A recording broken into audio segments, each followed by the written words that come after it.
So I am Paul Denney and I play Athos in the Three Musketeers.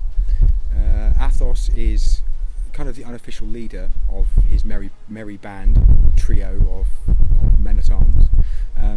Interestingly, usually Athos is, certainly in the book, he's described as the oldest of the Three Musketeers.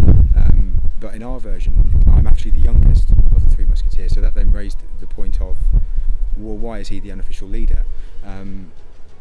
And that really kind of comes down to things to do with his background and these other things that give him a natural authority that the others follow, and they naturally pick up on. He's definitely something of an enigma.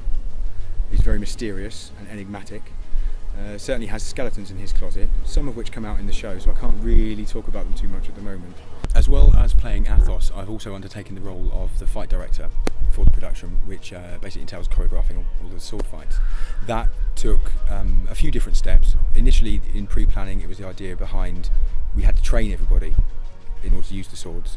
Some people within the cast have used swords before, some people haven't. Myself, Nick, the director, Ed, who plays Rochefort, have all used swords before, so we're quite comfortable using swords. But there were some other members of the cast who have done a bit in their past, and some other people who had never picked up a sword in their life. So we had to work things out in a way that was going to be easy enough for people to learn in the amount of time we had, but then also we then had to look at what were the sword fights going to be.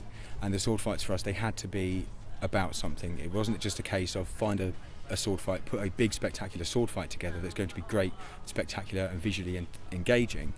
It was more about this basic premise that the story doesn't stop when a sword fight starts. The story has to continue through that sword fight.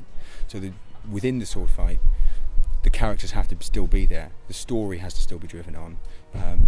Within that sword fight, you have to explore the characters and what they mean to each other, how they feel about each other, and then use that in order to put a sword fight together that not only looks good and looks spectacular, but primarily is part of the story and drives that story forward.